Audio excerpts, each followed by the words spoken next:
semuanya, bertemu lagi dengan saya, Mihwatul Nurika Alhawa, mahasiswa program studi pendidikan matematika Universitas Insan Budi Utomo Malang yang sering disapa dengan Universitas Ibu dalam acara Pojo Prismatika. Mojo yuk ngobrolin matematika. Kali ini Rika kedatangan dua narasumber hebat yang kece abis. Ada Ibu Rina Wijayanti MSI selaku dosen Universitas Insan Budi Utomo Malang dan juga sekaligus Best Practice Analisis Data Statistik. Dan juga ada Ibu Dia Ayu Sulistianing Cipta MPD sebagai dosen pengampu mata kuliah kajian matematika sekolah di Universitas Insan Budi Utomo Malang. Selamat siang Ibu.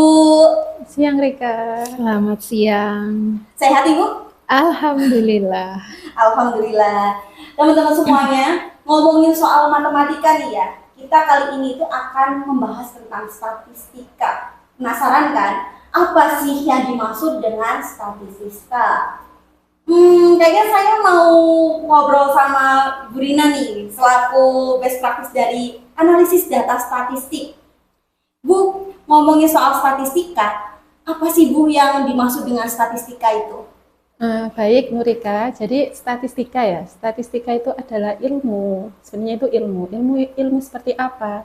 Jadi ilmu yang mempelajari mulai dari kita mengumpulkan data, kemudian data itu setelah dikumpulkan itu disajikan, setelah disajikan itu diolah, kemudian selanjutnya kita analisis untuk memperoleh kesimpulan. Itu sebenarnya pengertian murninya. Cuman kalau misalkan di prodi kita, itu kan tidak bisa.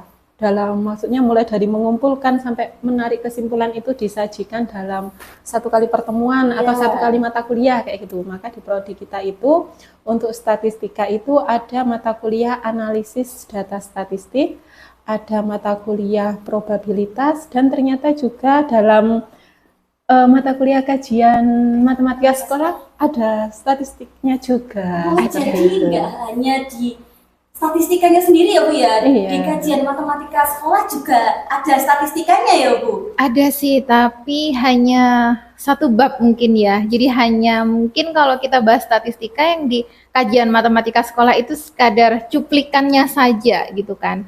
Karena kajian matematika sekolah ini adalah tentang matematika yang disajikan di sekolah dari jenjang SD, SMP, dan SMA begitu. Nah, di SMA sendiri itu ada di pelajaran matematika itu ada bab statistik dan statistika, kalau nggak salah gitu sih babnya namanya gitu. Dan yang dibahas di sana adalah tentang analisis data dan peluang saja gitu. Oke, tadi Bu Rina sama Bu Dia ini sempat beberapa kali menyinggung kata analisis data gitu. Yang dimaksud analisis data ini yang seperti apa Bu? Saya apa Bu Dia ini? Bu Rina. Jadi analisis data itu kalau misalkan sebenarnya pembagian secara umumnya yaitu ada yang membagi, ada analisis data secara kualitatif sama kuantitatif. Kayak gitu. Ada kuali sama kuanti. Bedanya apa ini? Jadi itu tergantung dari sumber datanya. Okay. Kalau misalkan kualitatif berarti sumber datanya itu dia skalanya itu masih nominal ordinal. Jadi kayak kita itu sumber datanya itu masih kayak misalnya responden kayak gitu ya. Responden itu kan ada jenis kelaminnya, ada laki-laki sama perempuan. Nah, biasanya kan kita kode 1 untuk laki-laki atau 1 untuk perempuan, kemudian laki-lakinya itu 2. Tapi di situ tidak berarti 2 itu lebih besar dari 1 atau 1 kurang dari 2 atau 1 ditambah 2 sama dengan 3 kayak gitu. Nah, itu nanti cakupannya di analisis data kualitatif. Sedangkan kuantitatif itu lebih ke skala datanya itu interval sama rasio. Jadi misalkan nilai kayak gitu. Oh, nilainya 79 ya berarti memang anak itu nilainya 79. Ada anak yang nilainya 85, berarti bisa kita artikan 85 itu lebih besar dari 79. Oh, ada anak yang memang tidak mengikuti ujian nilainya 0. Nah, berarti anak itu memang tidak punya nilai kayak gitu. Nah, itu nanti analisis datanya atau metode yang digunakan itu berbeda-beda kayak gitu. Luas kayak gitu. Jadi itu alat-alat di statistik itu luas. Jadi ketika datanya kualitatif kita pakai metode apa, ketika datanya kuantitatif itu metodenya itu lain juga kayak Jadi gitu. beda ya Bu ya antara kuali dan Beda, kuanti. tapi di sini tuh penting Mbak analisis data itu. Saking pentingnya itu analisis data ini menjadi mata kuliah institusi ya Bu ya. Iya, mata kuliah Jadi institusi. nggak hanya matematika saja yang dapat. Mungkin di prodi kita pendidikan matematika ini disajikannya lewat 2 mata kuliah. Tapi di prodi lain itu 1 mata kuliah, tapi semua prodi itu dapat. Kenapa? Karena penting. Karena penting. Pentingnya itu seperti apa? Jadi harapannya ketika kita itu nanti melihat fenomena atau melihat data itu data itu diapakan kayak gitu. Jadi ketika kita tahu data itu diapakan, entah itu disajikan, diolah, itu bisa memudahkan kita untuk mengambil keputusan atau kebijakan kalau misalkan kita adalah seorang pimpinan seperti itu. Berarti sebenarnya matematika statistika itu tuh sebenarnya tidak hanya ada di matematika aja gitu ya Bu ya. Iya. Iya, Di semua bidang itu sebenarnya ada gitu ya Bu. iya. Kalau di jurusan gitu ya, jurusan apapun itu pasti ada mata kuliah statistika ya Bu Rina ya. Iya. Pasti ada mata kuliah statistika. Mungkin juga sebagai ini ya, sebagai pengantar atau sebagai bekal mahasiswa ketika kelak dia akan menyusun skripsi, menyusun artikel, melakukan penelitian. Itu pasti kan ada membutuhkan bekal tentang statistika. Cuman kalau di kajian matematika sekolah ini beda, nggak seperti itu.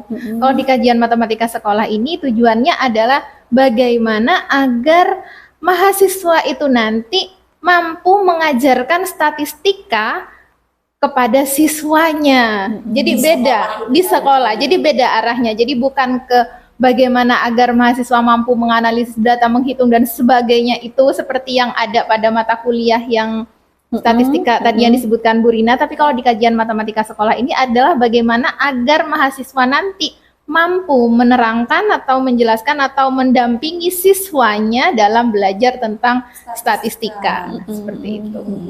Kalau untuk analisis data sendiri Bu, itu butuh nggak sih Bu yang namanya kayak kita sampling nih harus ada uji cobanya dulu yang jadi acuan gitu. Perlu seperti itu nggak sih Bu kalau kita mau analisis data? Siapa ini? Bu Rina dong. Dari yang di statistik sendiri dari Bu Rina dulu. Kalau dalam perkembangan statistika ya Mbak ya, kalau sekarang itu kan ada statistika, ada sains data ya. Kalau dari universitas kayak beberapa universitas itu ada yang memang prodinya itu kalau kita kan matematika terus ada statistik. Kalau yang prodinya memang statistik sendiri itu banyak yang sudah beralih jadi entah itu nama fakultasnya, entah itu nama prodinya itu sudah jadi sains data kayak gitu. Jadi ini apa sih bedanya statistika sama sains data? Itu lebih ke ini tadi dari sumber datanya juga. Jadi kalau kita statistika itu biasanya ketika kita melakukan penelitian itu datanya itu kan kita struktur ya. Entah itu sampelnya, entah itu ketika kita misalkan uji T. Kalau uji T Mbak Nurika udah pernah dapat materinya ya, teman-teman juga. Jadi kan harus ada struktur data sebelum menggunakan metode A sama ketika metode A kayak gitu ya. Kemudian ada rancangan percobaan kayak gitu dan lain-lain gitu.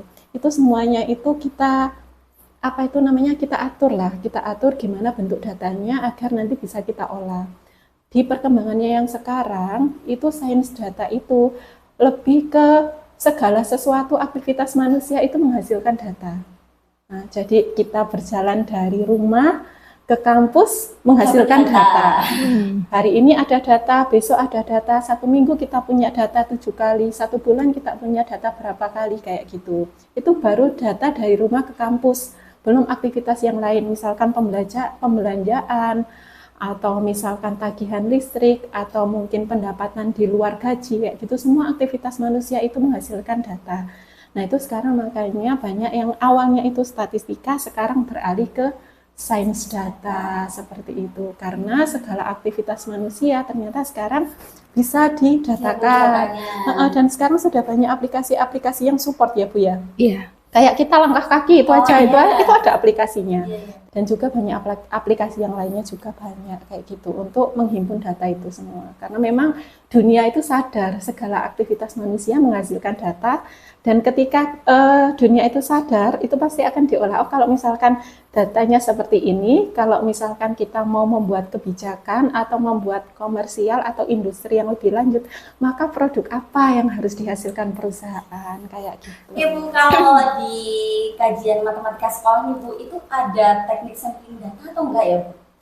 Ada sih, jadi itu adanya kan di SMA ya. SMA itu ada analisis data dan peluang, cuman nggak sedalam seperti yang diceritakan Bu Rina tadi, nggak seperti itu. Jadi di sini adalah hanya mahasiswa cukup tahu gitu ya, cukup tahu bagaimana menganalisis data itu, kemudian penekanannya itu lebih kepada peluang, itu yang lebih masuk di kajian matematika sekolah dibandingkan dengan yang dibicarakan sama Bu Rina. Karena untuk pengambilan teknik sampling atau analisis data yang lebih luas itu kan sudah ada mata kuliahnya sendiri begitu. Yang lebih merujuk ke situ nanti. Iya betul. Matematika sekolah itu diajarin dasar-dasarnya nih gitu ya Bu ya. Iya dasarnya. Karena kalau mendalam kan jadinya overlapping ya sama mata kuliah yang lain. Jadi kita tumpang tindih, yang sini sudah diajarin, di sini diajarin kayak gitu. Jadi memang kalau di kajian matematika sekolah kita lebih fokus kepada yang diajarkan di SMA itu seperti apa kayak gitu, atau yang diajarkan di SMP itu seperti apa. Jadi kayak lebih ke ini sih banyakkan peluang sih kalau di SMA itu. Kalau dari analisis data sendiri itu kan tentunya semua itu ada manfaatnya gitu Bu. Nah, manfaat dari analisis data dalam statistika itu apa Bu Rina? Wah, itu banyak banget ya Bu ya. Kalau manfaatnya analisis data, kalau kita lihat di kampus kita saja ya Mbak ya, itu manfaatnya nggak hanya bisa diambil dari prodi kita saja, pendidikan matematika, kan prodi-prodi lain juga memanfaatkan tool ini atau bidang ilmu ini untuk penelitian ya. Begitu juga di bidang-bidang lain, nggak hanya di pemasaran, tapi juga untuk kebijakan sekolah, untuk tadi kalau misalkan kita mengumpulkan data langkah kaki itu saja ya, itu yang simpel saja ya. Sebenarnya satu hari itu berapa kita langkah kaki itu? Bisa sampai ribuan itu Bu. Yang itu sehari harusnya kita 1000 langkah kaki, 1000 apa 10.000 kayaknya, 10.000 langkah kaki untuk agar kita itu kayak menjaga kesehatan tulang dan kesehatan tubuh kayak gitu ya. Itu kan kalau misalkan dari kesehatan kayak gitu, kemudian kita masuk ke aplikasi, ternyata hari pertama kita berapa langkah kaki, misalnya 8.000, hari kedua 12.000, sampai dengan hari ke-7 ternyata 6.000. Dari situ aja itu kita bisa mengambil manfaat. Manfaatnya apa? Oh, ternyata saya di hari-hari tertentu itu langkah kaki saya itu kurang. Nah, itu akan sangat bermanfaat sekali untuk orang-orang yang memang menjaga kesehatannya, atau mungkin ada yang memang harus terapi. Oh, saya harus terapi sekian untuk mungkin dia sakit apa, sembuhnya harus berjalan kayak gitu, entah itu promil atau apa gitu ya Bu Dia ya, atau menurunkan berat badan. Nah, karena data itu ketika dilihat, oh ternyata di hari ini, di hari Jumat, di hari Sabtu, ternyata langkah kaki saya turun, maka dia bisa meningkatkan itu. Nah, itu juga kan bagian dari statistik. Banyak lagi sih Mbak. Kemudian di bidang kayak marketing kayak gitu ya. Marketing berapa pada bulan berapa saya harus meningkatkan penjualan saya kayak gitu. Kenapa kita harus fokus di bulan ini? Karena penjualannya tinggi. Berdasarkan apa? Berdasarkan data di tahun-tahun sebelumnya. Iya. Selain kita bisa meningkatkan penjualan di bulan itu, kita juga bisa memforecast atau meramal sehingga tahun depan saya juga harus meningkatkan di bulan itu. Nah, ketika saya memforecast untuk tahun depan dan tahun depannya lagi untuk meningkatkan di bulan itu, berarti nanti sumber daya perusahaan pada bulan itu cukup nggak pada tahun selanjutnya. Kira-kira sumber daya perusahaan apa saja yang harus ditambah? Entah itu mesin, entah itu mungkin harus ada pekerja tambahan atau seperti itu. Banyak sih bidang-bidang yang lain. Kalau kita bicarakan satu hari kayaknya untuk nggak manfaat selesai. statistika nggak Emang selesai. Banyak sekali, banget, termasuk banyak kita banget. sebagai dosen kan ya tiap hari juga menganalisis itu. Yang dianalisa adalah seperti apa nih cara belajar mahasiswa itu. Jadi ada beberapa mata kuliah kan ya. Di antara mata kuliah satu dengan mata kuliah yang lain tentu berbeda cara penyampaiannya gitu ya. Mungkin kadang mahasiswa itu melihat, oh Bu Dia kok ini ya di mata kuliah ini jadi lebih kereng apa sih bahasa Indonesianya itu, tegas gitu. Tapi di mata kuliah satu lagi itu lebih banyak, mungkin lebih fleksibel, lebih banyak bercanda atau seperti apa gitu. Itu kan tergantung mata kuliah apa yang sedang diampu. Nah itu kita perlu menganalisis setiap waktu, setiap tahun berganti. Jadi oh ternyata kalau saya menerangkan dengan cara seperti ini, ternyata kalau pembelajaran ini dibawakan dengan model yang seperti ini, hasilnya bagaimana? Ternyata kalau model yang seperti ini, hasilnya yang bagaimana? Dan itu terus kita melakukan perbaikan itu kan butuh analisis. Nah, itulah yang ditanamkan di dalam kajian matematika sekolah gitu. Jadi bagaimana agar mahasiswa tersebut juga mampu menganalisis data itu, jadi bagaimana mahasiswa agar nanti ketika menjadi guru juga mampu melihat kondisi dari siswanya dengan menganalisa mana nih model pembelajaran yang bagus. yang spasi siswanya. Iya, begitu. Jadi emang analisis data itu banyak manfaatnya dan penting gitu ya Bu ya. Banyak. Iya. Bahkan kalau misalkan untuk penelitian ya Bu ya, kalau di bidang pendidikan itu sampai S3 pun itu biasanya kan mengembangkan model pembelajaran apa, kemudian indikator atau variabelnya apa, Iya, ya itu betul. aja yang diutak-atik kayak gitu. Ketika Nurika bisa menguasai misalkan uji beda, uji rataan, Nurika bisa melakukan penelitian itu yang bisa mensupport Nurika melanjutkan tingkat pendidikan sampai dengan S3 ya. Iya, Jadi begitu. pengembangan pendidikan, terus di situ pengembangan pendidikan, pengembangan pembelajaran, terus di situ kan Nurika nggak harus langsung menyimpulkan, oh ini yang saya kembangkan ini berhasil atau yang saya kembangkan ini bagus, tapi kan harus diuji. Diujinya pakai apa? Harus pakai metode statistik atau analisis data. Iya. Ya itu dipakai sampai dengan jenjang S3 kayak gitu. Kalau dalam kehidupan sehari-hari sendiri itu juga berpengaruh ya Bu ya, berarti ini statistika dan analisis data itu. Saya rasa berpengaruh. Gini, ada beberapa tipe, saya kemana-mana ya bicaranya, cuman masih Nggak nyambung apa-apa. lah dikit gitu ya. Jadi ada beberapa tipe atau pola berpikir setiap individu. Nah, ketika tipe yang tipe yang pemikir gitu ya, itu malah segala sesuatu dia lihat dan dia analisa. Ada ini, dia cari datanya, dia analisa, ngomong sama dia akan percaya kalau ada data. Ada manusia, individu-individu yang seperti itu ada. Dia nggak akan percaya kalau nggak ada data. Dan segala sesuatu yang informasi yang masuk kepada dia akan dia analisis. Nah, tapi juga ada individu yang lebih peka kepada perasaannya. Jadi dia melihat segala sesuatu dari rasa, bukan lagi dari iya seperti itu. Itu kalau di dalam penerapan ya analisis data itu cocok banget kalau tipe-tipe yang seperti itu. Bu Rina contohnya. Iya, Bu Rina gitu Bu, dianalisis dulu, cari datanya dulu gitu. Iya, nggak apa-apa sih. Enggak apa-apa sih. Soalnya Enggak, maksudnya gini, apa itu namanya, kalau kita dulu ya, waktu kita sekolah ya Bu ya, Iya. hal apa yang paling mahal, hal apa, kan minyak bumi kayak gitu ya, yang diperebutkan, oh kerja di tambang minyak bumi, besar gajinya kayak gini, emang karena yang di situ yang dihasilkan itu barang-barang mahal. Tapi kalau sekarang dalam perkembangannya, kalau misalkan kita mengacu ke Amerika kayak gitu, hal apa yang paling mahal? Hal yang paling mahal itu data. Iya. Tadi saya lupa namanya istilahnya. Tipe thinking itu yang selalu kita mau susah dibohongin karena dia akan mencari kebenaran dengan by data gitu. Jadi kalau sesuatu yang udah nggak menurut dia nggak ada datanya, bohong nih kata orang thinking kayak gitu. Tapi kalau orang feeling yang dengan perasaannya itu enggak, si ini kayaknya nggak mungkin bohong deh.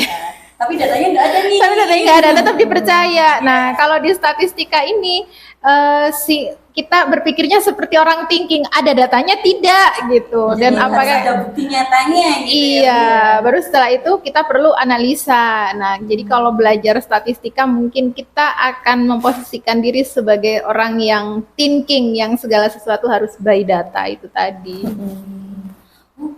Kalau menurutnya Bu Rina nih ya, statistika itu dapat membuat hidup kayak apapun mudah dilakukan gitu loh Bu, seperti itu atau tidak menurutnya Bu Rina? Iya, kalau menurut saya statistika itu bisa membuat hidup kita lebih mudah ya. Contohnya Bu? Contohnya apa ya? Ya itu tadi, segala sesuatu kalau misalkan kita punya datanya, itu kita lebih mudah mengambil keputusan yang tepat daripada ketika kita nggak punya data. Kadang itu kan bingung antara A atau B kayak gitu kan ya. Ada orang yang bingung antara A atau B, kemudian tanya teman kayak gitu. Apakah valid tanya ke teman itu? Tapi ketika Ciri-ciri orang thinking. tapi kalau misalkan kita by data, itu keputusan kita itu kemungkinan validnya itu besar, errornya itu kecil kayak gitu. Jadi kalau misalkan dari data sampai kita mengambil keputusan itu memang banyak tahapannya. Cuman kalau misalkan dengan aplikasi atau dari penerapan sehari-hari yang paling ringan itu ya dari data yang sudah dikumpul. Kalau misalkan dilihat aja kalau dari aplikasi, oh kurang segini berarti ini. Nah itu kan yang paling ringan lah. Tapi kalau misalkan dari kebijakan untuk kebijakan yang berat kayak gitu, itu memang tahapannya lebih banyak. Dari mengumpulkan data, kemudian kita itu harus ada sense untuk apa itu kepo kayak gitu, kepo kok datanya bisa begini, ini kenapa kayak gitu. Kemudian kita lanjut lagi ke tahap selanjutnya, kita banding-bandingkan data saya sekarang sama kemarin sama selanjutnya, dibandingkan lagi data teman saya, dibandingkan lagi dengan yang lain seperti apa, faktor apa yang mempengaruhinya kayak gitu. Sehingga kalau kita sudah mempertimbangkan faktor-faktor itu dan juga langkah-langkah yang kita ambil itu benar, kebijakan yang kita ambil pun itu tepat atau keputusan yang kita ambil itu tepat kayak gitu. Kalau menurutnya Bu Dia, saya Penting, yang paling terlihat, yang paling terasa yaitu ketika pembelajaran di kelas gitu kan, kita perlu menganalisis, melihat si ini nih cara belajarnya begini, maka kita harus membawakan pembelajaran dengan cara seperti ini. Si ini bagaimana? Nah, itu kan hal-hal itu kita perlu melihat, perlu mengumpulkan data dan perlu menganalisa. Bukan yang pengumpulan data kalau nggak harus yang sebar angket atau wawancara, nggak harus yang seperti itu, tapi pengamatan pun bisa ya Bu Rina ya, bagaimana kita akan menciptakan suatu pembelajaran yang inovatif, suatu pembelajaran yang sekiranya di kelas itu nanti akan diterima oleh mahasiswa, nggak sampai harus seperti melakukan penelitian gitu. Sederhananya kita bisa melihat bagaimana interaksi dengan si ini. Kalau saya tadi menyebut ini adalah orang thinking, ini adalah orang feeling, ada orang intuiting dan sebagainya, itu adalah salah satu cara saya. Jadi saya caranya untuk bagaimana tahu karakter siswa itu, saya juga mempelajari hal-hal seperti psikologi yang itu tadi, ini pola berpikirnya begini, maka metode pembelajaran yang tepat untuk dia adalah seperti ini. Si ini gaya belajarnya begini kayak gitu. Jadi di kelas itu diperhatikan aja secara klasikal, ini kelas banyaknya yang seperti apa, itu kan merupakan salah satu bentuk analisa data juga ya Bu Rina, secara sederhana gitulah ya.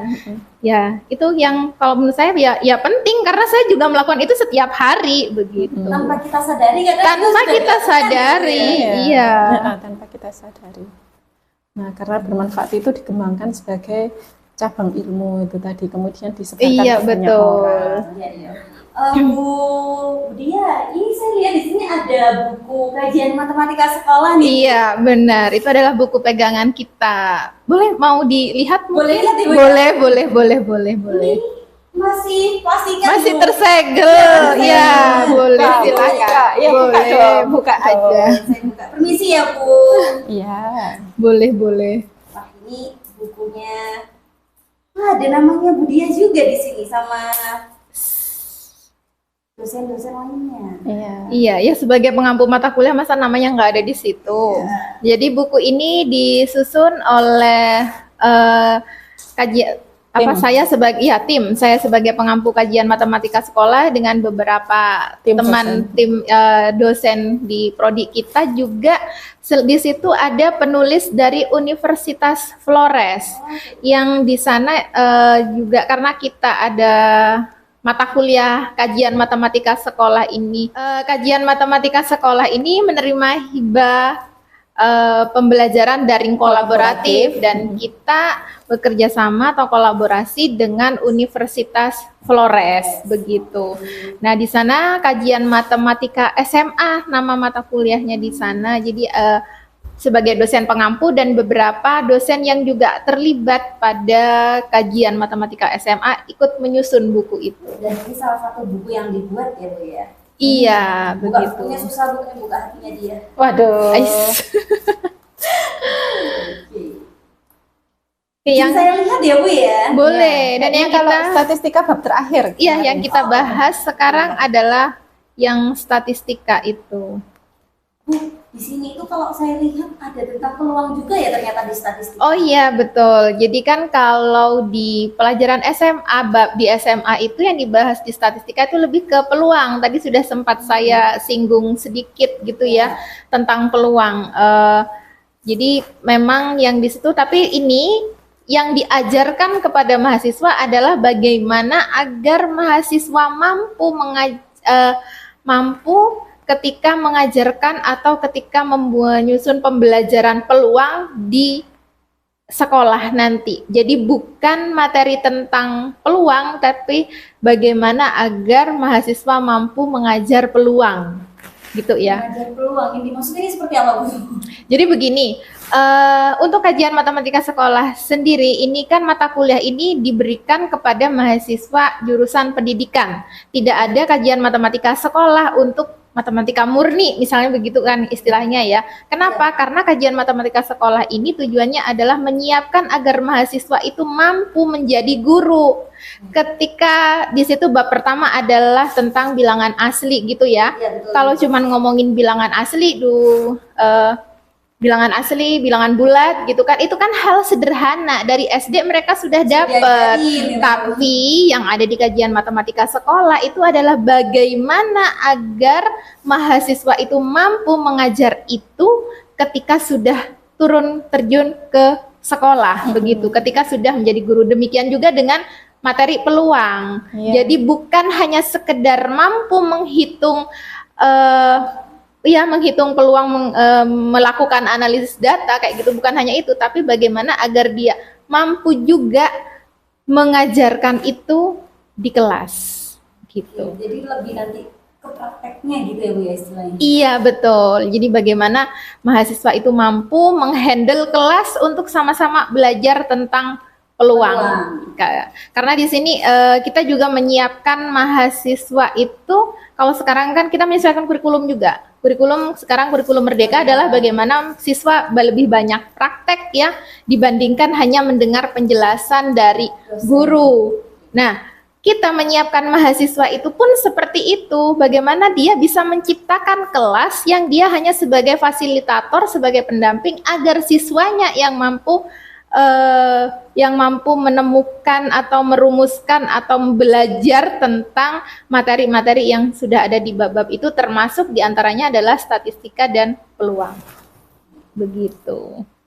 Jadi emang statistika sendiri itu banyak sekali pengaruhnya ya buat kehidupan sehari-hari, terus juga berpengaruh di dunia pendidikan juga. Dan nggak hanya di matematika aja kita mempelajari tentang statistika, tanpa kita sadari dalam kehidupan sehari-hari kita, apa yang kita lakukan itu sebenarnya kita juga sudah melakukan yang namanya statistika tadi itu. Analisis data, menghitung peluang juga sehari-hari kita lakukan. Sama mungkin Nurika ya, peluang saya nanti jadi guru ASN itu berapa, seperti itu kan. Kemudian peluang untuk bisa lulus tepat waktu itu ya kita secara tidak langsung itu kan sudah belajar tentang atau sudah menjalani yang disebut dengan statistika itu tadi. Iya, iya Mbak. Soalnya itu dalam dunia ini, kenapa ada probabilitas atau peluang yang tidak pasti itu lebih banyak daripada yang pasti, kayak gitu. Iya, betul. Tidak pasti lebih banyak daripada yang pasti. Iya. Kok saya jadi takut ya Bu? Tidak pasti lebih banyak dari yang pasti. Iya, iya kan? Ngeri juga ini kalau dengerin. Loh, iya. Iya, benar. Segala sesuatu yang tidak pasti itu lebih banyak daripada yang pasti. Makanya ada, kalau misalkan kejadian dengan indikator seperti ini, berarti peluang yang digunakan yang ini. Kalau indikatornya yang lain, maka peluang yang digunakan itu juga yang lain, kayak gitu.